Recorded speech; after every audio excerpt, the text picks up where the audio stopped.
because we, and I know for a fact na diversion talaga yun. Kasi alam naman natin walang mangyari yung impeachment.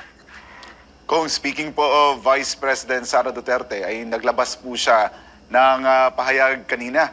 At sinabi niya, kasi sa mga nakaraang buwan, naglabas na siya ng mga pahayag, pero sa kabila niyan ay umusad nga itong, naghain nga itong Kamara ng impeachment laban sa kanya. At ang tanging nasabi niya lang ay God save the Philippines. Ano po ang basa ninyo sa naging pahayag ng Bise? Well, malalim yung statement niya, no? She's not only thinking of the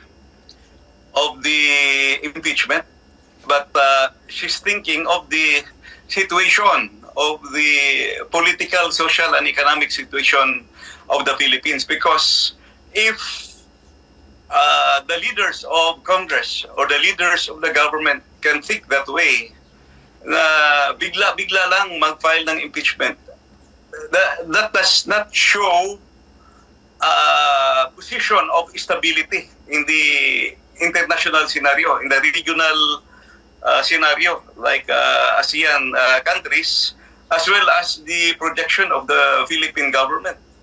Because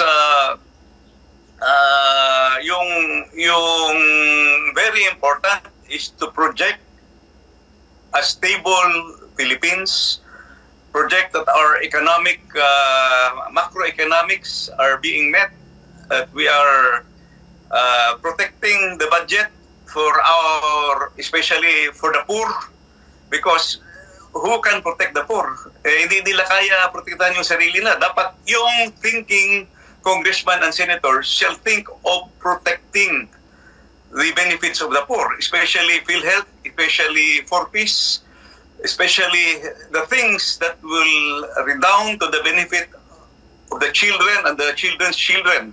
Yung education is very important. Kung pinabayaan mo yung edukasyon, I think yun ang ibig yung sabihin na God save the Philippines. So medyo mas malalim, hindi lang yun. It goes beyond the impeachment. Sinabi nga ni Vice President Sara Duterte kanina kong na napakalala na ng sitwasyon ng Pilipinas dahil napag-iiwanan na tayo ng panahon, napag-iiwanan na tayo ng karatig bansa natin dito sa Southeast Asia at napag-iiwanan tayo ng buong mundo. At sinabi pa ni Vice President Sara ay nakakahiya yung sitwasyon ng Pilipinas. I agree with that, Admar and Jason. Once upon a time, we were number one in the ASEAN or in Southeast Asia. Number one tayo. Little by little, sa ASEAN economy, hinabol tayo ng Indonesia, hinabol tayo ng Malaysia, hinabol tayo ng Thailand. Ang masakit in the 90s, nahabol pa tayo ng Vietnam. Now, will you wait na mahabol pa tayo ng Cambodia? Now we are, I think, 3 or 4 to the last. It is because we are not meeting our growth targets. We are not meeting our projections. We cannot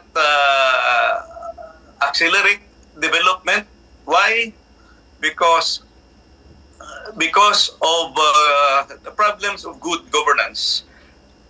To hear former senators, former officials, particularly financial executives, saying that we have the worst budget passed in 2025. Masakit na masakit yun. So, dapat lang ibalik natin sa center stage o sa central table yung usapan tungkol sa budget. Let us not be diverted because we, and I know for a fact na diversion talaga yun. Kasi alam naman natin walang mangyari yung impeachment. Mm-hmm. The very issue until 2 or 3 days ago was the 28 blank items in that BICAM report. That in that BICAM report, that was signed and even was ratified by all the members of the House and the Senate. Kita natin pagdating doon sa GAA, mayroong figures pero blanco dito sa BICAM report. Nasaan yung missing link doon sa enroll bill? Yung enroll bill hanggang ngayon hindi lalabas. So hinahanap saan yung enroll bill. Kung meron fill up yan, could be held liable because ang naratify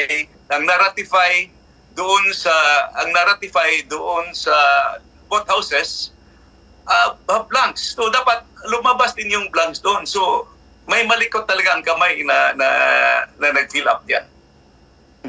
Parang kumbaga kung itong inihain nila na impeachment laban kay Vice President Sara, parang naging diversionary tactic na lang siya sa yung issue talaga na dapat tutukan. Pero ang nakakatuwa lang kung papanoorin mo yung social media, babasahin mo yung mga comments, gising na yung mga Pilipino.